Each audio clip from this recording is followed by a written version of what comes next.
ನಾಲ್ಗೆಗೆ ಎಲುಬಿಲ್ಲ ಅಂತ ಬಹಳ ಹಿಂದಿನ ಗಾದೆ.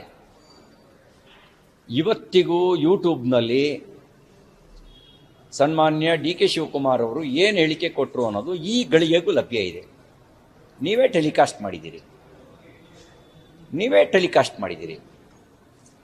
ಏನು ಹೇಳಿದರು? ಪತ್ರಕರ್ತ ಪ್ರಶ್ನೆ ಕೇಳಿದ, ರಿಲಿಜಿಯಸ್ ಬೇಸ್ಡ್ ರಿಸರ್ವೇಷನ್ಗೆ ಸಂವಿಧಾನ ಒಪ್ಕೊಂಡಿಲ್ಲ. ಅವಾಗ ಇವರು ಏನು ಹೇಳಿದರು? Let us see, let us watch somebody going to the court, we know about that. ಇವ್ರು ಕೊಟ್ಟ ಹೇಳಿಕೆ. Good days will come, we will be changing the constitution. ಯಾರು ಹೇಳಿದ್ದು? ಡಿ ಕೆ ಶಿವಕುಮಾರ್ ಅವರು ಹೇಳಿದ್ದು.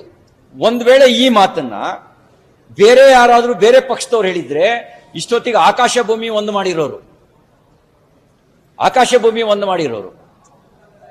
ಒಂದು ವೇಳೆ ನ್ಯಾಯಾಲಯ ವಿರುದ್ಧವಾಗಿ ತೀರ್ಪು ಕೊಟ್ರೆ ನಾವು ಸಂವಿಧಾನ ಬದಲಾಯಿಸ್ತೀವಿ ಅನ್ನೋ ಮಾತನ್ನ ಉಪಮುಖ್ಯಮಂತ್ರಿ ಕೆಪಿಸಿಸಿ ಅಧ್ಯಕ್ಷರಾಗಿರ್ತಕ್ಕಂಥ ಡಿ ಕೆ ಶಿವಕುಮಾರ್ ಅವರು ಹೇಳಿದ್ದು ಈ ಗಳಿಗೆಗೂ ಯೂಟ್ಯೂಬ್ನಲ್ಲಿ ಲಭ್ಯ ಇದೆ.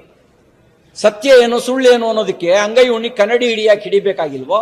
ಹಾಗಾಗಿ ಅವರೇ ಹೇಳಿಕೆ ಕೊಟ್ಟ ಹೇಳಿಕೆಯನ್ನೇ ಇನ್ನೊಂದ್ಸರಿ ಅವರು ಕೇಳಲಿ, ಇನ್ನೊಂದ್ಸರಿ ನೋಡ್ಲಿ.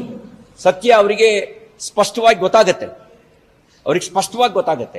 ಮತ್ತೆ ನೋಡಿ, ಕಾಂಗ್ರೆಸ್ನ DNA ನಲ್ಲೇ ಸಂವಿಧಾನ ವಿರೋಧಿಯಾಗಿರ್ತಕ್ಕಂಥ ಮೆಂಟಾಲಿಟಿ ಇದೆ.